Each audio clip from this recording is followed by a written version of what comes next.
بیوراسب یعنی ازدحاق، عرب اسے زحاق کہتے ہیں کیونکہ فارسی میں جو حروف سین اور زا کے درمیان واقع ہوا ہے ضاد میں تبدیل کر دیتے ہیں، ہا کو حی میں اور قاف کو کاف میں۔ حبیب بن اوس نے اپنے شعر میں یہی مراد لیا ہے، جس کا ترجمہ یہ ہے: دنیا میں جو کچھ اس نے پایا فرعون، حامان اور قارون نے بھی نہیں پایا، بلکہ وہ دنیا میں اپنے اقتدار میں زحاق کی مانند تھا۔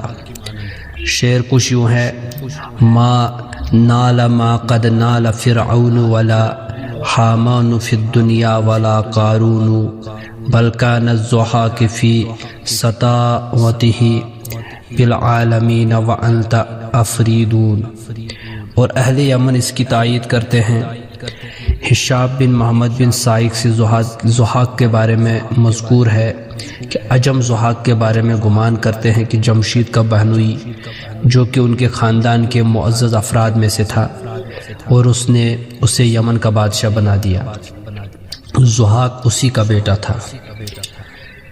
زحاق کا نسب، اہل یمن یہ گمان کرتے ہیں کہ وہ انہی میں سے تھا، اور اس کا نسب یوں بیان کرتے ہیں کہ وہ زحاق بن علوان بن عبیدہ بن اویج ہے، اور اس نے اپنے بھائی سنسان بن علون بن عبیدہ بن اویج کو مصر کا بادشاہ بنایا تھا، اور وہ خزاعتہ کا پہلا شخص تھا۔ اور جب حضرت ابراہیم علیہ السلام مصر میں تشریف لائے تو اس وقت وہی مصر کا بادشاہ تھا۔ مذکورہ ازدحاق کی جو نسبت شام نے اہل یمن کی طرف سے یہاں کی ہے، اہل فارس نے اس سے الگ ایک نسبت بیان کرتے ہوئے کہا ہے کہ بیوراسب بن اردون بن زونیکا بن دیرشک بن تار بن فروق بن سیامک بن مشا بن جیومرت۔ انہی میں سے بعض اصحاب نے اس نسبت کے ساتھ منسوب کیا ہے، اس میں آبا و اجداد کے ناموں میں اختلاف ہے۔ کہا جاتا ہے کہ وہ زحاق بن اندرماسب بن زنجدار بن وندرسیج بن تاج بن فریاق بن ساہمک بن تازی بن جیومرت، اور مجوسی کا گمان ہے کہ تاج میں عربوں کا باپ ہے، اور گمان کرتے ہیں کہ زحاق کی ماں ودک بنت دیونجان تھی، اور اس نے شیاطین کا قرب حاصل کرنے کے لیے اپنے باپ کو قتل کر دیا تھا، جس کا بابل میں بڑا مقام تھا۔ اس کے دو بیٹے تھے، ایک کا نام سرہوار اور دوسرے کا نام نفوار تھا۔ شابی کے بارے میں مذکور ہے کہ وہ کہا کرتے تھے کہ وہ قرشت ہے، اللہ تعالیٰ نے اس کو مسخ کر کے ازدحاق بنا دیا تھا۔ شابی سے مروی ہے کہ انہوں نے کہا کہ ابجد حوض حتمی کلمن سحفظ اور کرشت ہی سب سے ظالم بادشاہ تھے۔ ایک دن کرشت نے سوچا کہ اور کہا کہ اللہ تعالیٰ نے اسے مسخ کر دیا اور اسے ازدحاق بنا دیا، یا عرب اور عجم کے تمام اہل اخبار کا گمان ہے کہ اس نے تمام ملکوں پر قبضہ کیا اور وہ ایک فاسق و فاجر جادوگر تھا۔ زحاق و سواد بادشاہ کا زوال، ہشام بن محمد کہتے ہیں کہ زحاق نے جمشید کے بعد تقریباً 1000 سال تک حکمرانی کی۔ پھر زحاق کے بعد سواد وادی نرس میں آیا، جو کہ کوفہ کی طرف جانے والے راستے ایک جانب ہے، اور تمام زمین کا بادشاہ بن بیٹھا اور لوگوں پر ظلم و ستم کی نئی داستانیں رقم کرنا شروع کی۔ ہزاروں لوگوں کو قتل کیا۔ اس نے سب سے پہلے سولی لٹکانے اور بدن کے مختلف اعضاء کاٹنے کی سزائیں تجویز کی، زمین پر عشر مقرر کیا، درہم جاری کیے، اور سب سے پہلے گانا گایا، پھر اس کی مدد سرائی میں گانے گائے گئے۔ اژدہا نما پھوڑے، بعض روایات میں ہے کہ زحاق کے دونوں کندھوں پر اژدہے کی شکل کے پھوڑے نکل آئے، اور جب تک وہ دو انسانوں کو قتل کر کے ان کا دماغ نہ ان پر لگاتا تو یہ پھوڑے حرکت کرتے رہتے تھے، جس کی وجہ سے وہ شدید تکلیف محسوس کرتا تھا۔ چنانچہ وہ روزانہ 2 آدمی قتل کرنے کا حکم دیتا اور ان کا دماغ اپنے پھوڑوں پر لگاتا۔ زحاق کو سرزنش، اس قتل عام کو دیکھ کر بابل میں سے ایک شخص نکلا، اس نے ایک جھنڈا گاڑ کر لوگوں کو اس کے نیچے جمع کیا جب ضحاک کو اس شخص کی حرکت کا علم ہوا تو اس نے پوچھا کہ اس نے لوگوں کو کیوں جمع کیا ہے اور وہ کیا چاہتا ہے۔ تو اس شخص نے ضحاک کو کہا کہ کیا تو یہ گمان نہیں کرتا کہ تو تمام روئے زمین کا بادشاہ ہے؟ تو اس نے جواب دیا کہ بے شک میں تمام روئے زمین کا بادشاہ ہوں۔ تو اس شخص نے جواب دیا کہ اگر تو تمام روئے زمین کا بادشاہ ہے تو صرف ہمیں ہی کیوں قتل کرتا ہے؟ تجھے چاہیے کہ قتل کو تمام لوگوں پر تقسیم کر دے، یعنی باری لگا دے۔ چنانچہ ضحاک نے اپنے آدمیوں کو حکم دیا کہ وہ روزانہ 2 آدمی ترتیب سے لاتے رہے اور کسی شہر یا گاؤں کو مخصوص نہ کرے، بلکہ ہر شہر اور گاؤں سے آدمی لائے جائیں۔ سرزنش کرنے والے کی یادگار۔ بعض لوگوں نے کہا کہ اہل اصفہان اسی جھنڈا اٹھانے والے کی اولاد ہیں، اور یہ جھنڈا آج تک فارس کے بادشاہوں کے خزانوں میں محفوظ ہے، جو کہ اصل میں شہر کی کھال کا تھا، مگر فارس کے بادشاہوں نے اس پر سونا اور ریشمی کپڑا چڑھا دیا تاکہ اسے برکت حاصل کر سکے۔ ضحاک نمرود۔ بعض دیگر روایات میں آتا ہے کہ ضحاک ہی نمرود تھا اور حضرت ابراہیم علیہ السلام اسی زمانے میں پیدا ہوئے تھے، اسی بادشاہ نے آپ کو آگ میں ڈالا تھا۔ ضحاک کے مال کا لٹنا۔ کہا جاتا ہے کہ افریدون کو جمشید کی نسل میں سے تھا، جو کہ ضحاک سے پہلے گزر چکا ہے۔ وہ جمشید کی 9ویں نسل سے تھا۔ اس کی جائے پیدائش دیناوند تھی۔ ایک دن وہ اپنے گھر سے نکلا اور ضحاک کے محل میں پہنچ گیا۔ وہاں اس نے ضحاک کو نہ پایا۔ کہا جاتا ہے کہ وہ ہندوستان گیا ہوا تھا، پس اس نے محل میں جو کچھ تھا سب کچھ لوٹ لیا۔ ضحاک کی قید میں۔ جب ضحاک کو اس کی خبر پہنچی تو وہ آگ بگولا ہو گیا، لیکن اللہ تعالیٰ نے اس کی طاقت سلب کر لی اور افریدون اس پر غالب آ گیا، اور افریدون نے اسے دیناوند کے پہاڑوں میں قید کر دیا۔ عجم والے آج تک یہ گمان کرتے ہیں کہ ضحاک آج تک دیناوند کے پہاڑوں میں لوہے کی زنجیروں سے جکڑا ہوا ہے اور اسے عذاب دیا جا رہا ہے۔ ہشام سے مروی ہے کہ ضحاک اپنے گھر پر ہی موجود تھا، لیکن افریدون قلعہ زرنج ماہ مہروز و مہر میں داخل ہوا اور سیدھا ضحاک کے گھر پہنچا، اور ضحاک کی 2 بیویوں اروناز اور سوار سے نکاح کر لیا۔ جب یہ منظر بیوراسپ نے دیکھا تو گھبرا اٹھا اور اسے کچھ سجائی نہ دیا۔ جب اس نے یہ حالت افریدون نے دیکھی تو لوہے کا ایک گرز اس کے سر پر زور سے مارا۔ شدید ضرب کی وجہ سے بیوراسپ کی عقل زائل ہو گئی۔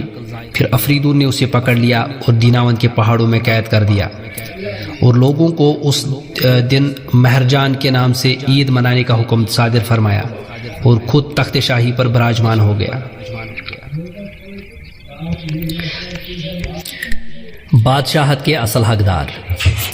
اہل فارس کی روایت سے معلوم ہوتا ہے کہ حکومت السلطنت دراصل اوشہنج، جمشید اور تحمورس کی تھی۔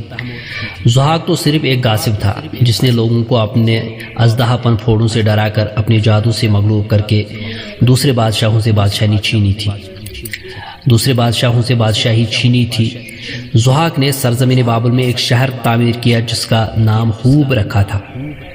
وہاں اس نے قبطیوں کو مصاحب اور روزہ دار بنا رکھا تھا، جبکہ باقی قبائل کے لوگوں پر وہ ظلم و تشدد کرتا تھا اور ان کے بچوں کو ذبح کر دیتا تھا۔ بعض اہل کتاب کا قول ہے کہ ضحاک کے دونوں کندھوں پر اژدہوں کی صورت میں گوشت کے ٹکڑے رسولیاں تھیں، جن کو وہ اپنی مکاری اور چالاکی سے کپڑوں سے ڈھانپ کر رکھتا تھا، اور لوگوں کو ان سے ڈراتا تھا اور کہتا تھا کہ یہ اژدہے ہیں، حالانکہ وہ صرف گوشت کے لوتھڑے رسولیاں تھے۔ بعض لوگ کہتے ہیں کہ وہ واقعتاً سانپ ہی تھے۔ ضحاک کی شکست۔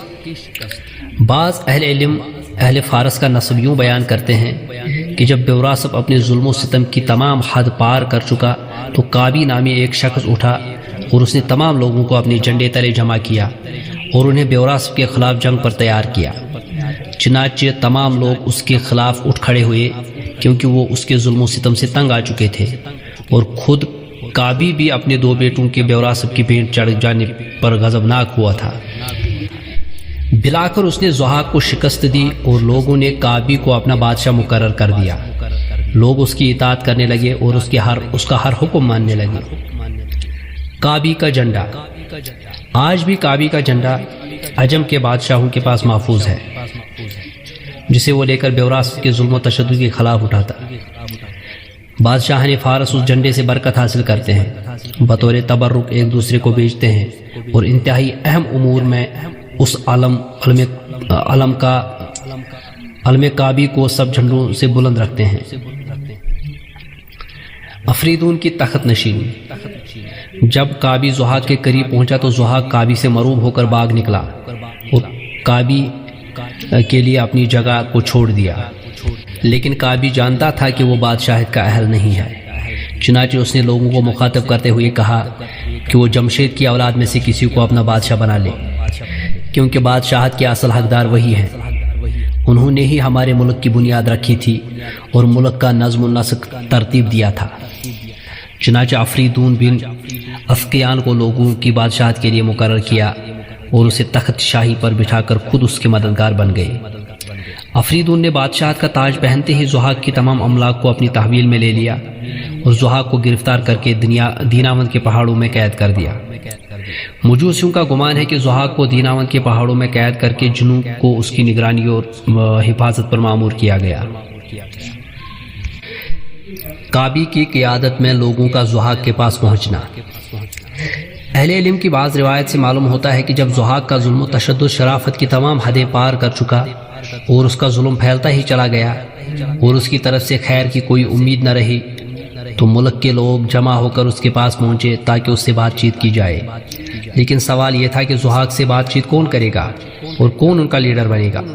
آخرکار لوگ کعبی پر جمع ہو گئے۔ یہی بادشاہ ضحاک سے بات چیت کرے گا اور اس سے انصاف کرنے پر آمادہ کرے گا۔ کعبی نے بھی یہ ذمہ داری قبول کر لی اور ضحاک کے پاس پہنچ گیا۔ کعبی کا انداز گفتگو۔ کعبی نے ضحاک کو ان الفاظ میں سلام کیا: سلامتی ہو تمام شہروں کے بادشاہ پر یا صرف ایک شہر کے بادشاہ پر؟ ضحاک نے جواب دیا: تمام شہروں کے بادشاہ پر۔ کعبی نے ضحاک سے کہا: اگر آپ تمام شہروں کے بادشاہ ہیں تو یہ قتل عام اور ظلم و تشدد صرف ہمارے اوپر ہی کیوں؟ آپ اسے تمام لوگوں پر تقسیم کیوں نہیں کرتے؟ اس کے بعد کعبی نے وہ تمام مسائل جن میں تخفیف ممکن تھی بادشاہ کے سامنے بیان کر دیے اور یہ باتیں ضحاک کے دل میں پوری طرح اتار دی۔ چنانچہ ضحاک نے بھی اپنے ظلم و ستم کا اقرار کیا اور آئندہ ان کی مرضی کے مطابق کام کرنے کا وعدہ کیا اور انہیں جانے کا حکم دیا اور وہ لوگ چلے گئے۔ کچھ دنوں بعد لوگ دوبارہ آئے اور اپنی اپنی حاجتیں بادشاہ کے سامنے پیش کی، تو بادشاہ نے ان کی تمام حاجتوں کو پورا کر دیا اور لوگ دوبارہ اپنے گھروں کو لوٹ گئے۔ ضحاک کی بدخصلت ماں۔ اہل علم سے یہ بھی مذکور ہے کہ ضحاک کی ماں بدخصلت، متکبر اور شر پسند تھی۔ جب اس نے لوگوں کو ضحاک سے یوں جرت سے گفتگو کرتے دیکھا تو وہ غیظ و غضب سے بفر گئی اور لوگوں کے چلے جانے کے بعد ضحاک کو لعن طعن کرنے لگی اور اسے ابھارا کہ تو نے ان لوگوں کو ہلاک کیوں نہ کر دیا؟ ان میں یہ جرت و بہادری کہاں سے آ گئی؟ مگر ضحاک نے اپنی ماں کو سمجھایا کہ وہ لوگ حق بات لے کر میرے پاس آئے تھے۔ پھر اس نے کہا کہ ایک لمحہ کو میں نے بھی ان کو طاقت سے دبانا چاہا، لیکن ان کے پہاڑ جیسے حقائق اور عزائم میرے سامنے حائل ہو گئے اور مجھے ان کی حقانیت کا اقرار کرنا پڑا، یہاں تک کہ ضحاک نے اپنی ماں کو مطمئن کر لیا اور اسے باہر بھیج دیا۔ کچھ دنوں بعد ضحاک شہر سے باہر گاؤں والوں کے پاس پہنچا اور ان سے کیے گئے وعدے پورے کیے۔ اس نیکی اور بلائی کے علاوہ ضحاک کی ذات سے کوئی نیکی یا اچھائی منسوب نہیں۔ ضحاک کی عمر۔ ازدحاق یعنی ضحاک نے 1000 سال عمر پائی، ان میں سے 600 برس تک اس نے حکومت کی اور باقی عمر بادشاہ کی طرح گزاری، کیونکہ لوگ اس کا حکم اسی طرح مانتے تھے جس طرح دور شاہی میں اس کا حکم چلتا تھا۔ بعض لوگوں نے کہا کہ اس کی حکومت 1000 سال قائم رہی اور اس کی عمر 1100 سال تھی۔ افریدون نے آ کر اسے تخت سے اتار کر تختہ دار پر چڑھا دیا۔ علماء فارس کے نزدیک سب سے لمبی عمر پانے والا شخص صرف ضحاک ہے، اور جامر بن یافس بن نوح کی عمر 1000 سال تھی۔ بیوراسب یعنی ضحاک کا ذکر اس جگہ صرف اس لیے کیا گیا کیونکہ بعض لوگوں کا گمان ہے کہ نوح علیہ السلام بیوراسب کے زمانہ ہی میں مبعوث کیے گئے۔ اور نوح علیہ السلام کو بھی وراثت کی اور اس کی حکومت کا نظم و نسق چلانے والے سرکش لوگوں کو اللہ تعالیٰ کی وحدانیت کی طرف بلانے اور انہیں ایک خدا کی عبادت کرنے کے لیے مبعوث کیا گیا۔ اس سے پہلے ہم اللہ تعالیٰ کے احسانات، نوح علیہ السلام کی حالت فرمانبرداری اور دنیا والوں کی تکالیف پر صبر کرنے کا ذکر کر چکے ہیں۔ نیز یہ ذکر بھی کر چکے ہیں کہ اطاعت و فرمانبرداری کرنے والوں کو اللہ تعالیٰ نے طرح طرح کے انعامات سے نوازا اور سرکشی اور نافرمانی کرنے والوں کو دنیا کے لیے عبرت بنا دیا اور انہیں دردناک عذاب میں مبتلا کر دیا۔ نوح علیہ السلام اور ان کی اولاد۔ اب ہم نوح علیہ السلام اور ان کی اولاد کا ذکر کرتے ہیں جو کہ اللہ تعالیٰ کے فرمان کے مطابق آج تک دنیا میں موجود ہیں۔ نوح علیہ السلام اور ان کی اولاد اور ان کی نسل کو چھوڑ کر جن لوگوں میں نوح علیہ السلام کو مبعوث کیا گیا ان میں سے اور ان کی نسل میں سے کوئی بھی باقی نہ بچا۔ حضور صلی اللہ علیہ وسلم نے اللہ تعالیٰ کا یہ فرمان ذکر کیا، وَجَعَلْنَا ذُرِّيَّتَهُ هُمُ الْبَاقِينَ، اور وہ سام، حام اور یافس ہیں۔ یافس کی اہلیہ۔ کہا جاتا ہے کہ یافس کی اہلیہ اربسیسہ بنت مرازیل بن ورمسیل بن محویل بن خنوخ بن قین بن آدم علیہ السلام تھی۔ اس سے یافس کے 7 بیٹے اور 1 بیٹی پیدا ہوئی۔ یافس کی اولاد۔ جومر بن یافس ابن اسحاق سے مروی ہے کہ وہ یاجوج ماجوج کا باپ تھا۔ مارح بن یافس، وائل بن یافس، حیوان بن یافس، توبیل بن یافس، ہوشل بن یافس، ترس بن یافس اور 1 بیٹی شیکا بنت یافس تھی۔ حام بن نوح کی بیوی۔ حام بن نوح کی بیوی نحلب بنت مارب بن درمسیل بن محویل بن خنوق بن قین بن آدم تھی۔ اس سے حام کے 3 بیٹے پیدا ہوئے تھے، کوش بن حام، قوت بن حام اور کنعان بن حام۔ حبشہ، ہند اور سندھ کی ولادت۔ کوش بن حام بن نوح نے کرنیل بنت تاویل بن ترس بن یافس بن نوح سے شادی کی۔ کہا جاتا ہے کہ اس کے بدن سے کوش کے 3 بیٹے حبشہ، سندھ اور ہند نامی پیدا ہوئے۔ مصریوں اور سوڈانیوں کے جد اعلیٰ۔ قوت بن حام بن نوح نے بخت بنت تاویل بن ترس بن یافس بن نوح سے شادی کی۔ اس سے قوت کا 1 بیٹا قید پیدا ہوا۔ کہا جاتا ہے کہ یہ قبط ہے۔ کنعان بن حام بن نوح نے اریتل بنت بتاویل بن ترس بن یافس بن نوح سے شادی کی۔ اس سے کالے رنگ کے بچے پیدا ہوئے جن کے نام توبہ، قرآن، رنج، زغاوہ وغیرہ پیدا ہو کر سوڈان میں پھیلے۔ نوح علیہ السلام کی حام کے لیے بد دعا۔ ابن اسحاق سے ایک روایت میں مروی ہے کہ اہل تورات کا گمان ہے کہ یہ سب کچھ نوح علیہ السلام کی حام کے لیے بد دعا کی وجہ سے ہوا کہ اس کی اولاد کالی پیدا ہوئی۔ اس کا قصہ یوں ہے کہ نوح علیہ السلام ایک مرتبہ سوئے تو ان کا سطر ظاہر ہو گیا۔ حام نے اسے دیکھا اور بغیر ڈانپے چلا گیا۔ سام کی اہلیہ اور اولاد۔ سام بن نوح کی بیوی سلیب بنت تاویل بن محویل بن خنوق بن قین بن آدم تھی۔ اس سے اس کی متعدد اولادیں ہوئیں۔ ارفخشن بن سام، اشوز بن سام، لاوز بن سام، اویلم بن سام، ارم بن سام۔ راوی کہتا ہے کہ مجھے نہیں معلوم کہ ارم بن سام ارفخشد وغیرہ کی ماں کا ہی بیٹا تھا یا اس کی ماں اور تھی۔ سو کے 80 میں آبادی کا اضافہ۔ ابن عباس سے مروی ہے کہ جب نوح علیہ السلام کے بیٹوں کے لیے 80 کا بازار تنگ پڑ گیا تو وہ بابل کی طرف متوجہ ہوئے اور اسے تعمیر کیا۔ یہ فرات اور سرات کے درمیان واقع ہے اور اس کی لمبائی اور چوڑائی 12 فرسخ تھی اور اس کا دروازہ مقام دوران میں تھا۔ اگر آپ کوفہ کے پل کو عبور کریں تو یہ بائیں جانب ہے۔ پس ان کی تعداد یہاں بڑھتے بڑھتے 1 لاکھ تک پہنچ گئی اور وہ تمام مسلمان تھے۔ لاوز کی اہلیہ اور اولاد۔ اب دوبارہ ابن اسحاق کی روایت کی طرف لوٹتے ہیں۔ لاوز بن سام بن نوح نے شیکا بنت یافس بن نوح سے شادی کی جن سے فارس، جریان اور دیگر اہل فارس پیدا ہوئے۔ لاوز کے بیٹوں میں فرس کے ساتھ تلسم اور املیک بھی ہیں۔ راوی کو شک ہے کہ یہ فرس کی ماں ہی سے تھے یا کسی اور سے۔ امالیک املیک کی ہی اولاد ہیں۔ مختلف جگہوں کی حقیقت۔ یہ تمام امتیں مختلف علاقوں میں بڑھ گئی. اہل مشرق، اہل عمان، اہل حجاز، اہل شام اور اہل مصر انہی میں سے ہیں. ان میں سے کچھ ظالم بھی تھے جنہیں کنانی کہا جاتا تھا، اور مصر کے فرائینہ بھی انہی میں سے تھے. انہی میں اہل بحرین اور اہل عمان بھی تھے جنہیں جاسم کہا جاتا تھا. مدینہ میں رہنے والے بنو حف اور سعد بن حزان، بنو مطر، بنو ازرق بھی انہی میں سے تھے.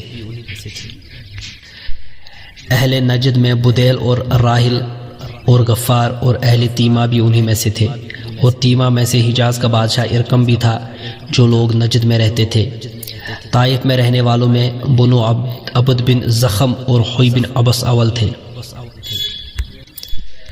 وہاں ان کی تعداد میں اچھا خاصا اضافہ ہوا. پھر ان سے کوئی گناہ سرزد ہونے کی وجہ سے اللہ تعالیٰ کا عذاب آیا، اور بہت تھوڑے سے لوگوں کے علاوہ باقی تمام لوگ ہلاک ہو گئے. باقی بچنے والوں کو نسناس کہا جاتا تھا. عرب عاربہ اور عرب مستعربہ. ارم بن سام بن نوح کے بیٹے اوس بن ارم، غائر بن ارم اور خویل بن ارم تھے. اوس بن ارم کے بیٹے غائر بن اوس، عاد بن اوس اور عبیل بن اوس تھے. غاصر بن ارم کے بیٹے سمود بن غاصر اور جدلیس بن غاصر تھے. یہ سب عرب تھے اور یہ مصری زبان بولتے تھے. عرب ان لوگوں کو عرب عاربہ کہتے تھے کیونکہ یہ ان کی فطری زبان تھی، اور اسماعیل علیہ السلام بن ابراہیم کو عرب مستعربہ کہتے تھے کیونکہ انہوں نے ان امتوں کی یہ زبان ان لوگوں کے درمیان رہنے کی وجہ سے بولنا شروع کی. پس ثابت ہوا کہ عاد و سمود، امالیک، امیم، جاسم، جدلس اور تسم ہی اصلی عرب تھے. عاد اس ریت سے لے کر حضرموت اور پورے یمن میں رہتے تھے، اور سمود و حجاز اور شام کے درمیان ہجر سے لے کر وادی قرا اور اس کے اطراف میں رہتے تھے. جدلس تسم کے ساتھ لیے ہوئے اور ان کے ساتھ یمامہ اور اس کے اطراف بحرین کے علاقے میں رہائش اختیار کی، اور اس دور میں یمامہ کا نام جو ہوتا تھا. جاسم عمان میں رہتے تھے. حضرت نوح علیہ السلام کی سام اور یافس کے لیے دعا اور حام کے لیے بد دعا. ابن اسحاق کے علاوہ کسی اور سے منقول ہے کہ نوح علیہ السلام نے اپنے بیٹے سام کے لیے دعا کی کہ اس کی نسل سے انبیاء اور رسول مبعوث ہوں، اور یافس کے لیے دعا کی کہ اس کی نسل سے بادشاہ ہوں، اور انہوں نے دعا میں یافس کو سام پر فوقیت دی، یعنی اس کا ذکر پہلے کیا. اور حام کے لیے بد دعا کی کہ اس کی نسل کا رنگ تبدیل ہو جائے اور اس کی نسل سام اور یافس کی نسل کی غلام ہو. بعض کتب میں مذکور ہے کہ بعد میں نوح علیہ السلام کا دل حام کے لیے معاملہ میں نرم پڑ گیا، تو انہوں نے اس کے لیے دعا کی کہ اس کے بھائی اس پر رحم کرے، اور پھر اپنے پوتے کوش بن حام اور جامر بن یافس بن نوح کے لیے دعا کی. اور یہ سب کچھ اس لیے ہوا کہ ان کے پوتوں میں سے ان کے پاس آئے اور ان کی اس انداز سے خدمت کی جس طرح کوئی حقیقی بیٹا باپ کی خدمت کرتا ہے. اس لیے انہوں نے پوتوں کے لیے دعائے خیر کی. سام اور یافس کی اولاد. سام کے 6 بیٹے تھے جن کے نام بالترتیب عابر، علیم، اشوز، لاوز اور ارم تھے. یہ سب مکہ المکرمہ میں رہتے تھے. ارفخشد کی نسل سے انبیاء و رسول اور دوسرے مختلف عظیم لوگ اور تمام اہل عرب اور مصر کے فرائینہ پیدا ہوئے. یافس بن نوح کی نسل سے ترکوں سمیت عجم کے تمام بادشاہ، اور فارس میں ان کا آخری بادشاہ یزدجر بن شہریار بن پرویز تھا، اور ان کا نسب جیومرت بن یافس بن نوح پر ختم ہوتا تھا. کہا جاتا ہے کہ لاوز بن سام بن نوح اور اس کے دوسرے بھائیوں میں سے ایک قوم جامر کی طرف گئی. جامر نے ان پر انعام و اکرام کیا اور اپنے ملک میں رہنے کی جگہ دی. ان میں سے ماضی بن یافس بھی تھا. یہی وہ ماضی ہے جس کی طرف ماضی تلواروں کو نسبت دی جاتی تھی. یہ بھی کہا جاتا ہے کہ کیشر الماضوی بالشسر بن اولمرود نے ہی وہ بخت نصر کا قاتل ہے. ہند سندھ کی اصل حقیقت. حام بن نوح کی نسل میں نوبہ، حبشہ، فزان، ہند، سندھ اور مشرق و مغرب کے ساحلی علاقوں کے لوگ ہیں. انہی میں سے نمرود بن کوش بن حام بن نوح تھا. بدبخت کینان. ارفخشد بن سام کا ایک بیٹا کینان تھا. اس کا تورات میں کوئی تذکرہ نہیں ملتا. یہ وہی شخص ہے جس کے بارے میں کہا گیا ہے کہ وہ اس قابل نہ تھا کہ آسمانی کتاب میں اس کا تذکرہ کیا جائے، کیونکہ وہ جادوگر تھا اور اپنے آپ کو خدا کہتا تھا۔ تورات میں ارفکشد بن سام اور پھر شالخ بن کینان بن ارفکشد کی پیدائش کا ذکر کیا گیا ہے، لیکن نسب میں کینان کا ذکر نہیں کیا گیا، جس کی وجہ اوپر بیان ہو چکی ہے۔ شالخ کے بارے میں کہا جاتا ہے کہ شالخ بن ارفکشد لقینان کی نسل سے تھا، اور شالخ کا ایک بیٹا تھا جس کا نام عابر تھا۔ عابر کے دو بیٹے تھے، ایک کا نام فالغ تھا جس کے معنی عربی میں تقسیم کرنے والے کے ہیں، اور یہ نام اس لیے دیا گیا کہ اس زمانے میں زمین تقسیم ہو گئی تھی اور زبانیں خلط ملط ہو گئی تھی، اور عابر کے دوسرے بیٹے کا نام قحطان تھا۔ قحطان کے دو بیٹے بارب اور یقطان تھے، وہ دونوں یمن میں آئے۔ قحطان وہ پہلا شخص تھا جو یمن کا بادشاہ بنا۔ ابراہیم علیہ السلام۔ فالغ بن عابر کا ایک بیٹا ارغوا تھا، ارغوا کا ایک بیٹا ساروگ نامی تھا، اور ساروگ کا ناہور نامی بیٹا تھا۔ اسی ناہور کا بیٹا تارخ تھا جس کو عربی زبان میں آزر کہتے ہیں۔ تارخ کے ہاں ایک بیٹا پیدا ہوا جس کا نام ابراہیم علیہ السلام تھا۔ ارفکشد کے ہاں بھی ایک بیٹا پیدا ہوا جس کا نام نمرود تھا، اور وہ حجر کے کسی کنارے پر رہتا تھا۔ لاوز بن سام کے بیٹوں میں تسم بن جدیس یمامہ میں رہتے تھے۔ املیک بن لاوز حرم اور اطراف مکہ میں سکونت پذیر تھے، اور ان کے بعض لڑکے شام کی طرف چلے گئے، انہی سے امالیک تھے۔ مصر کے فرائنہ بھی امالیک تھے۔ اور لاوز بن سام کے بیٹوں میں امیم بن لاوز بن سام بھی تھا، اس کے متعدد لڑکے تھے، ان میں سے بعض مشرق میں جامر بن یافس کے پاس چلے گئے۔ ارم بن سام کے ہاں ایک لڑکا اوس بن ارم پیدا ہوا، اور وہ احقاف میں رہتا تھا۔ ایوس کا ایک بیٹا عاد نامی بھی تھا۔ نمرود۔ حام بن نوح کے 4 بیٹے کوش، مصرائم، کوت اور کنان نامی تھے۔ بابل کا ظالم نمرود کوش ہی کی نسل سے تھا، اور اس کا نام نمرود بن کوش بن حام تھا۔ اس کے باقی بیٹے مشرق و مغرب کے ساحلی علاقوں اور نوبہ، حبشہ اور فزراں میں رہتے تھے۔ کہا جاتا ہے کہ قبط اور بربر مصرائم کی اولاد میں سے تھے۔ کوت سندھ اور ہند کی طرف یہاں آیا اور رہنے لگا۔ یافس بن نوح کے بیٹے جامر، موعج، موادی، بوان، ثوبال، ماشج، تیرس تھے۔ فارس کے بادشاہ جامر کی اولاد میں سے ہیں، اور تیرش کی اولاد میں سے ترک اور خزر ہیں، اور ماشج کی اولاد میں سے اشبان ہیں۔ پہلے یہ روم کے علاقے میں رہتے تھے، یہاں تک کہ عیس کی اولاد کا ایک واقعہ ہوا، جس کے بعد تینوں حام، سام اور یافس نے الگ الگ علاقوں میں رہائش اختیار کی، اور اپنے علاوہ دوسروں کو وہاں سے نکال دیا۔ حضرت موسیٰ علیہ السلام۔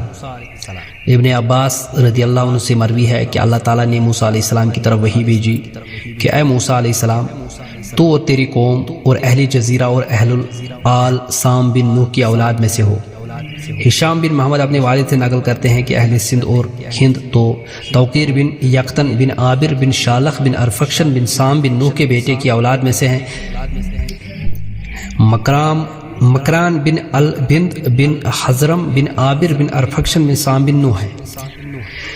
حضرموت بن یقطن بن عابر بن شالق بن ارفکشن بن سام بن نوح ہے، اور یقطن قحطان بن عابر بن شالق بن ارفکشن بن سام بن نوح ہے۔ یہ اس قول کے مطابق ہے جو کہ ان کو اسماعیل علیہ السلام کی طرف منسوب نہیں کرتے، اور اہل فارس بن تپرش بن ناسور بن نوح کے بیٹے ہیں، اور نبتنیت بن ماش بن ارم بن سام بن نوح کے بیٹے ہیں۔ اہل جزیرہ اور آل فاش بن ارم بن سام بن نوح کی اولاد میں سے ہیں۔ املیک یعنی عریب اور تسم اور امیم لوز زین سام بن نوح کی اولاد میں سے ہیں۔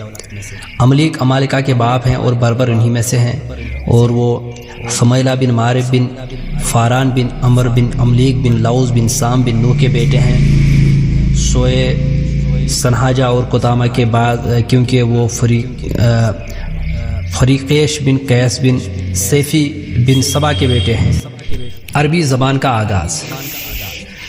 قوم عاد کو اس زمانے میں عاد اور ارم کہا جاتا تھا۔ جب وہ لوگ ہلاک ہو گئے تو سمود کو ارم کہا جانے لگا، اور جب سمود بھی ہلاک ہو گئے تو تمام بنی ارم کو ارمان کہا جانے لگا۔ یہی لوگ نبتی ہیں۔ یہ لوگ تمام بابل میں رہتے تھے اور سب مسلمان تھے، یہاں تک کہ نمرود بن کوش بن کنان بن حام بن نو بابل کا بادشاہ بنا اور اس نے ان لوگوں کو بت پرستی کی دعوت دی اور یہ لوگ اس کی بات مان گئے اور بت پرستی کرنے لگے۔ یہ لوگ سریانی زبان بولتے تھے۔ اس کے بعد ایسے ہوا کہ اللہ تعالیٰ نے ان کی زبانوں کو مخلوط کر دیا، یہاں تک کہ وہ ایک دوسرے کی بات بھی نہ سمجھ پاتے تھے، کیونکہ بنو سام اور حام کی 18 لغت تھی اور بنو یافس کی 36 بولیاں تھیں۔ بنو سالم کا واقعہ۔ ابن عباس رضی اللہ عنہ سے مروی ہے کہ نوح علیہ السلام نے بنو قابیل کی ایک عورت سے شادی کی اور اس سے ایک بچہ پیدا ہوا جس کا نام بناظر رکھا گیا۔ اس کی نسل مشرق کے ایک ملعون شہر میں ہے۔ بنو سالم محل میں زمین کے درمیانی علاقے میں آئے اور یہ سمندر میں ساتید اور یمن سے شام تک کا درمیانی علاقہ ہے۔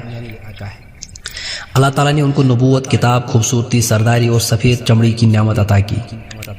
بنو حام جنوب اور مغربی ہواؤں کے علاقے میں آئے اور اس علاقے کو داروم کہا جاتا تھا۔ اللہ تعالیٰ نے ان میں سفید چمڑی اور سرداری کم رکھی تھی۔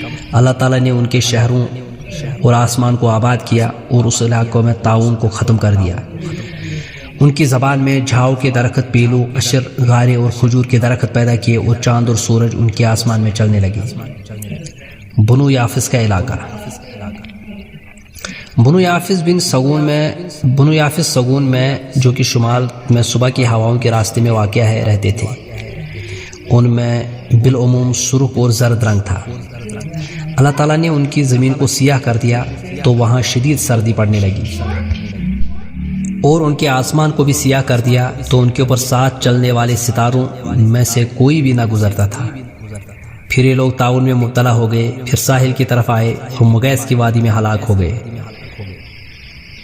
پھر شہر میں ان کو کمر کا ایک مرض لاحق ہوا۔ قبیل یثرب میں رہتے تھے اور امالیک صنع میں۔ اس وقت تک صنع کا نام صنعا نہیں تھا۔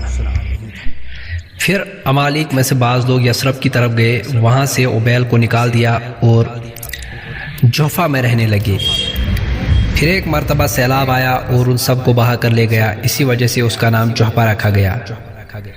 سمود، ہجر اور اس کے اطراف میں رہتے تھے اور وہیں ہلاک ہوئے۔ تسم اور جدیس یمامہ میں رہتے تھے، وہ بھی وہیں ہلاک ہوئے۔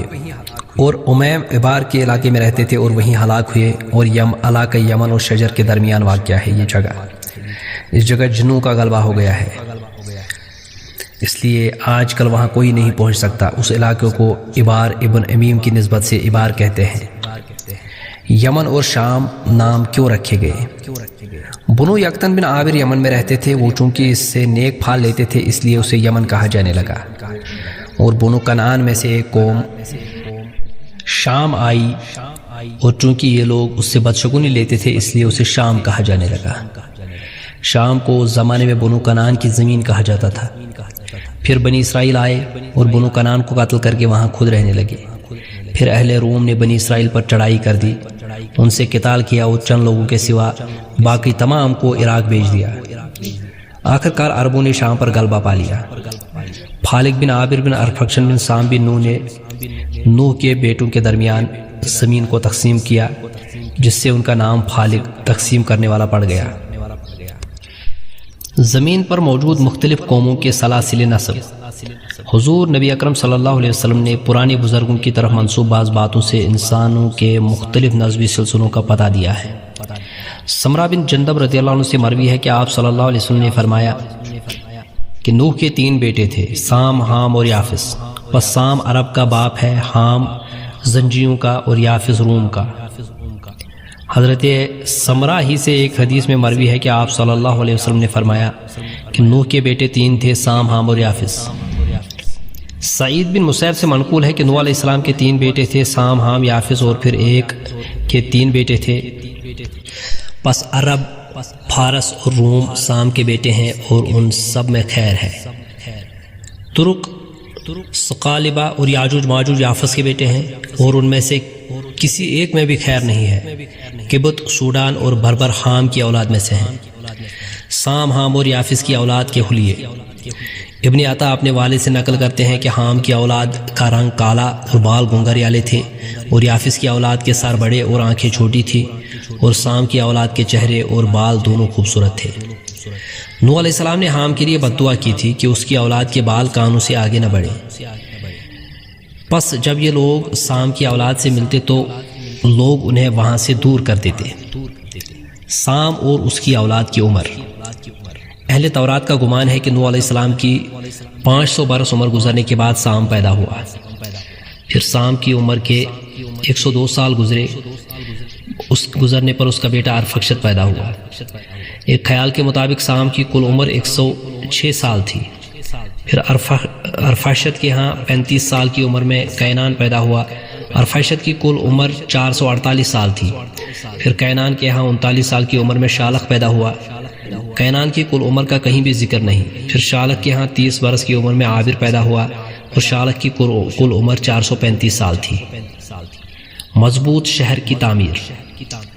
پھر عابر کے ہاں فالق اور قحطان پیدا ہوئے۔ فالق طوفان نوح کے 140 سال بعد پیدا ہوا۔ طوفان نوح کے زمانہ قریب میں گزرنے کے باوجود جب لوگوں کی آبادی بڑھ گئی تو انہوں نے ایک مضبوط شہر بنانے کا خیال کیا جہاں اکٹھے مل کر رہیں اور ایک اونچا قلعہ بنائیں تاکہ اگر طوفان دوبارہ آ جائے تو اس پر چڑھ کر بچایا جا سکے۔ پس اللہ تعالیٰ نے چاہا کہ ان کے کام کو مشکل کر دے اور ان کے گمان کے خلاف کر دے، ان کو بتا دے کہ قوت اور طاقت صرف اللہ تعالیٰ ہی کے لیے ہے۔ پھر اللہ تعالیٰ نے ان کی جماعت کو بکھیر دیا اور ان کی جمعیت کو توڑ ڈالا۔ عابر کی عمر 476 برس تھی۔ حضرت ابراہیم علیہ السلام کے والد کی پیدائش۔ فالق کے ہاں 30 برس کی عمر میں ارغوا پیدا ہوا۔ فالق کی کل عمر 239 سال تھی۔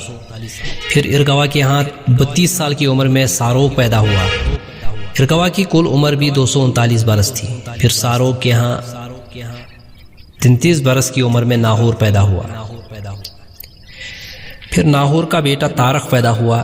یہ نام اس کے والد نے رکھا، لیکن بعد میں جب نمرود کے بتوں کا نگران بنا دیا گیا تو ابراہیم علیہ السلام کے والد کا نام آزر پڑ گیا۔ کہا جاتا ہے کہ ابراہیم علیہ السلام کے والد کا نام آزر نہیں تھا بلکہ آزر تو ایک بت کا نام تھا۔ یہ مجاہد کا قول ہے۔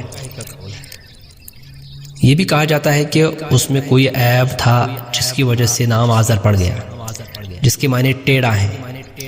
آزر کی پیدائش کے وقت ناہور کی عمر 27 برس تھی اور ناہور کی کل عمر 248 سال ہوئی۔ ولادت ابراہیم علیہ السلام۔ اور پھر تارخ کے ہاں ابراہیم پیدا ہوئے۔ طوفان نوح اور ابراہیم علیہ السلام کی پیدائش میں 1079 برس کا فرق ہے، جبکہ بعض اہل کتاب کا کہنا ہے کہ طوفان نوح اور ابراہیم کی پیدائش کے درمیان 1263 سال کا فرق ہے اور آدم علیہ السلام کی تخلیق کے 3335 سال بعد کا یہ واقعہ ہے۔ قحطان بن عابر کے ہاں یارب پیدا ہوا اور یارب کے ہاں ایک بیٹا یشجب، اور یشجب کے ہاں سبا کے ہاں خمیر بن سبا، کہلان بن سبا، عمر بن سبا، انمار بن سبا، مر بن سبا، عامل بن سبا پیدا ہوئے۔ اور پھر عمر بن سبا کے ہاں عدی بن عمر، اور عدی کے ہاں تعم بن عدی اور جزام بن عدی پیدا ہوئے، اور عدی کے ہاں مطعم بن عدی اور جزام بن عدی پیدا ہوئے۔ افریدون۔ اہل فارس کے بعض ماہر انصاب کا کہنا ہے کہ نوح علیہ السلام ہی افریدون تھے جنہوں نے ازدحاق پر غلبہ پا لیا تھا اور اس سے اس کا ملک چھین لیا تھا، اور بعض نے کہا کہ افریدون ابراہیم علیہ السلام کے زمانے کا ذوالقرنین تھا، اور بعض سلیمان بن داؤد کو افریدون کہتے ہیں۔ یہاں اس بات کا ذکر کرنے کا مقصد یہ ہے کہ افریدون نوح علیہ السلام ہی ہیں، کیونکہ اس کا قصہ اکثر معاملات میں نوح کے مشابہ ہے۔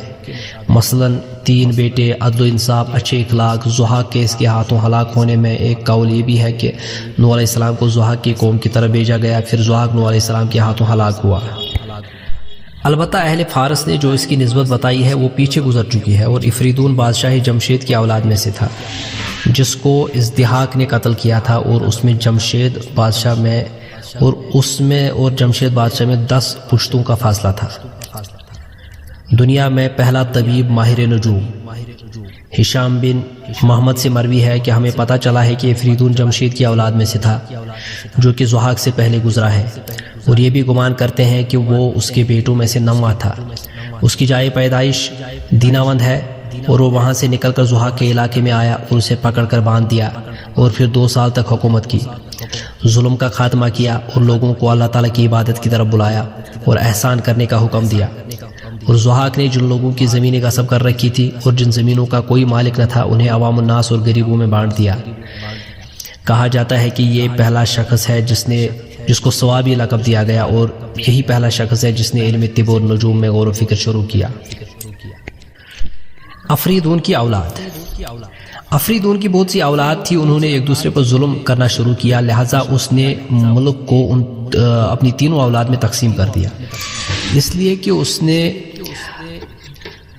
لاٹری سسٹم اپنایا اور جو حصہ جس کی قسمت میں آ گیا وہ اسے مل گیا۔ اس طرح روم اور مغرب کے علاقے جات سلم کے حصے میں آئی، ترک اور چین توج کے حصے میں، اور عراق اور ہند ایرج کے حصے میں آئے، لہذا اس نے تخت و تاج ایرج کے حوالے کر دیا۔ افریدون کے فوت ہونے کے بعد ایرج کے دونوں بھائیوں نے اس پر حملہ کر کے اسے قتل کر دیا اور پھر دونوں نے مل کر 300 سال تک حکومت کی۔ افریدون کے باپ۔ اہل فارس کا گمان ہے کہ افریدون کے 10 باپ تھے اور ہر ایک کو اسفیان ہی کہا جاتا تھا، اور انہوں نے اپنی اولاد کے بارے میں ضحاک سے ڈرتے ہوئے کہا تھا کہ ان میں سے ضحاک کے ملک پر حملہ کر کے اس نے جمشید بادشاہ کے خون کا بدلہ لیں گے۔ وہ مخصوص القاب کے ذریعے پہچانے جاتے تھے، جیسے کہ ایک کو سرخ گایوں والا اسفیان اور ایک کو سفید و سیاہ داغ والی گایوں والا اسفیان اور ایک کو مٹیالے رنگ کی گایوں والا کہا جاتا تھا۔ ان کے نام اس طرح تھے: افریدون بن افکیان بکاؤ زیادہ گایوں والا، افریدون بن اسفیان سیرکاؤ بڑی اور موٹی گایوں والا، افریدون بن افکیان بورد کاؤ وحشی گدوں کے رنگ کی گایوں والا، افریدون بن افکیان اخشین کاؤ پیلے رنگ کی گایوں والا، افریدون بن اسفیان اسبیز کاؤ سفید گایوں والا، افریدون بن اسفیان کیر کاؤ مٹیالے رنگ کی گایوں والا۔ لقب کیا۔ افریدون وہ پہلا شخص ہے جس کو کیا کا لقب دیا گیا، جس کے معنی پاک کے ہیں، جیسے کہا جاتا ہے کہ روحانی، اور اس سے مراد لی جاتی ہے کہ اس کا نام بہت مخلصانہ اور پاک ہے، جو کہ روح سے تعلق رکھتا تھا۔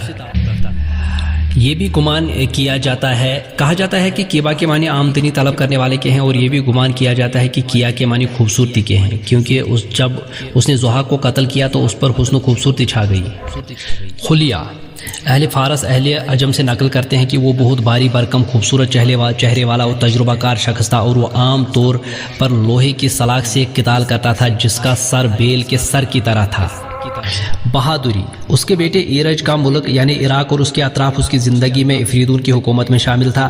اس نے تمام ملکوں پر قبضہ کیا اور مختلف علاقوں میں نقل مکانی کرتا۔ وہ جس دن بادشاہ بنا تھا اس نے تخت پر بیٹھ کر کہا تھا کہ ہم اللہ تعالیٰ کی مدد اور تائید سے ضحاک پر غالب آنے والے ہیں، ہم شیاطین اور اس کی فوج کو ذلیل و خوار کریں گے۔ پھر لوگوں کو انصاف کرنے اور سیدھے راستے پر چلنے اور بھلائی کا معاملہ کرنے کی تلقین کی اور انہیں شکریہ ادا کرنے پر ابھارا، اور 7 کوہاریین ترتیب دیے، اس طرح کے پہاڑوں کو 7 حصوں میں تقسیم کیا اور ان پر دیناوند اور دوسرے علاقوں کے نقشے بنوائے جو کہ اس کی بادشاہت کو ظاہر کرتے تھے۔ ضحاک کا افریدون سے زندگی بھر بھیک مانگنا۔ ان دونوں کے درمیان جب جھگڑا ہوا تو ایک نے کہا اس بات کا انکار کرتے ہوئے اس نے کہا کہ تو نے حکومت پائی ہے تو تیری ہمت بلند ہو گئی ہے اور تو اپنے آپ کو بڑا سمجھنے لگا ہے، اور اس میں لالچ کرنے لگا، اور اس نے بتایا کہ اس کا دادا اس بات کا زیادہ حقدار تھا اس کی طرح کوئی اس کے خاندان میں سے قیادت کرنے والا ہو، اور اس کو بتایا کہ وہ ایک بیل کے ذریعے قتل کرے گا جو کہ اس کے دادا کے گھر میں تھی۔ مختلف امور کا بانی۔ افریدون وہ پہلا شخص ہے جس نے گھوڑوں کو جھمکایا اور ان پر سوار ہوا، کھچر پیدا کروائے اور مرغابی اور کبوتر ان کو جوڑا اور تریاک افیون سے علاج کیا اور دشمنوں کو قتال کے ذریعے قتل کیا اور ختم کیا۔ بیٹوں کو زمین دینا۔ افریدون نے اپنے تینوں بیٹوں سلم، توج اور ایرج میں زمین اس طرح تقسیم کی کہ توج ترک کے ایک جانب خضر اور چین کا مالک بنا، اور اس کے زمانے میں چین کو بھگا کہتے تھے، اور اس کے اطراف میں جو علاقے تھے انہیں بھی ساتھ ملا دیا۔ سلم کو سکایالیا، برجان اور روم اور جو کچھ ان کی حدود میں ہے ان کی بادشاہت ملی۔ زمین کے وسط میں جو بابل کا علاقہ ہے اور جسے فنارس کہا جاتا ہے، اس کے ساتھ سندھ، ہند اور حجاز کو ملا کر اس کی حکومت اپنے سب سے چھوٹے بیٹے ایرج کو دی۔ یہ علاقہ اسے سب سے اچھا لگتا تھا۔ بابل اور ایرج شہر اسی نسبت سے کہا جاتا ہے۔ اس تقسیم کی وجہ سے افریدون کے بعد اس کی نسل اور اس کی اولاد میں عداوت پھیلی، جیسا کہ فنارس ترک اور روم کے بادشاہ ایک دوسرے کے خون کا مطالبہ کرتے ہوئے جنگ کے لیے نکلے۔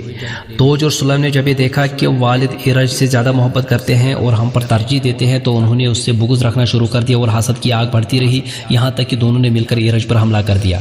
توگ نے اس کی طرف رسی کا پھندا پھینکا اور اس کا گلا گھونٹ دیا۔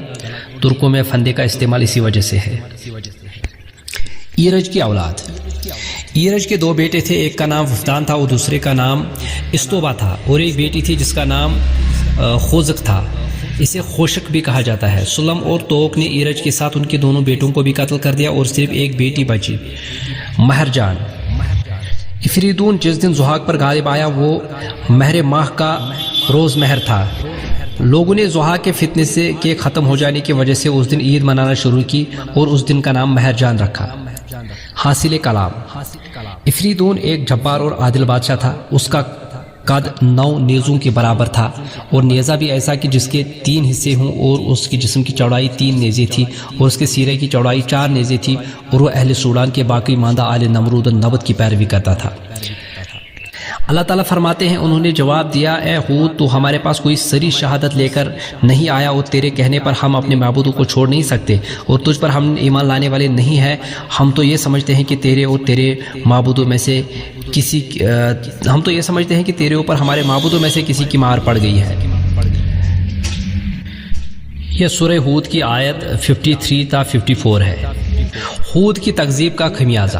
اسی نافرمانی اور تکذیب رسول کے بعد اللہ تعالیٰ نے قوم عاد پر تقریباً 3 سال تک بارش روک دی، ان پر قحط مسلط کر دیا اور وہ بیمار پڑنے لگے۔ پھر انہوں نے ایک دفعہ مکہ مکرمہ بھیجنے کے لیے ایک وفد تیار کیا کہ وہ وہاں ان کے لیے جا کر بارش کی دعا کرے۔ احسان البکری کی روایت۔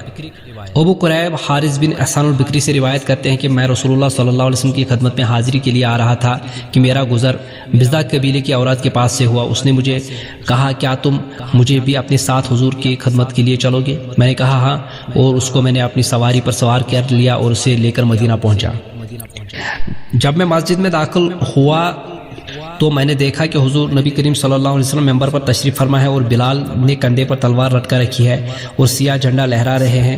میں نے پوچھا یہ کیا معاملہ ہے؟ لوگوں نے کہا عمر بن عاص لڑائی سے لوٹے ہیں۔ پھر کچھ دیر بعد آپ ممبر سے نیچے اترے تو میں نے آپ صلی اللہ علیہ وسلم سے ملنے کی اجازت چاہی، پس مجھے اجازت عطا فرما دی گئی۔ میں نے عرض کی، یا رسول اللہ صلی اللہ علیہ وسلم، دروازے پر بنو تمیم کی ایک عورت موجود ہے جس کو میں اس کی خواہش پر آپ کے پاس لایا ہوں۔ آپ صلی اللہ علیہ وسلم نے کہا، اے بلال، اس کے اندر آنے کی اجازت دے دو۔ پس وہ عورت اندر داخل ہوئی اور بیٹھ چکی تو آپ صلی اللہ علیہ وسلم نے مجھ سے کہا کہ کیا تمہارے اور بنو تمیم کے درمیان کچھ معاملہ ہے؟ میں نے کہا ہے، تو اگر آپ ہمارے درمیان کوئی فیصلہ فرما دیں تو بہتر ہوگا، بلکہ آپ دینا کو اس تصفیہ کے لیے بھیج ڈالیں۔ آپ صلی اللہ علیہ وسلم نے فرمایا، یہ بڑھیا اس کام کے لیے کیسی رہے گی؟ بڑھیا بولی، یا رسول اللہ صلی اللہ علیہ وسلم، پھر آپ کا یہ پریشان حال بندہ پریشان نہ رہے گا۔ میں نے کہا، یا رسول اللہ صلی اللہ علیہ وسلم، وہی بہتر ہے، میں تو جنگل سے اپنی موت کو اٹھا لایا، اب مجھے کیا پتا تھا کہ یہی بڑھیا میرے خلاف ہو جائے گی، سو میں خدا سے پناہ مانگتا ہوں کہ میں عاد کے وفد کی طرح ہو جاؤں۔ آپ صلی اللہ علیہ وسلم نے باوجود جاننے کے مجھ سے پوچھنے لگے کہ عاد کے وفد سے تمہاری کیا مراد؟ میں نے کہا، میرا بیان کرنا گویا کہ جاننے والے کے سامنے بیان کرنا ہے۔ پھر میں نے عرض کیا، عاد کے وفد کی مکہ مکرمہ روانگی۔ جب عاد قحط سالی میں مبتلا ہو گئے تو انہوں نے اپنے کچھ لوگوں کو بھیجا تاکہ وہ ان کے لیے پانی کی دعا کریں اور پانی تلاش کریں۔ پس یہ لوگ مکہ میں بکر بن معاویہ کے پاس پہنچے، جہاں اس نے ان کو 1 مہینے تک شراب وغیرہ سے خاطر تواضع کی اور 2 باندیوں سے ان کو گانے سنوائے۔ پھر انہوں نے ایک آدمی کو جبال مہرا پر بھیجا تاکہ وہ بارش کے لیے دعا کرے۔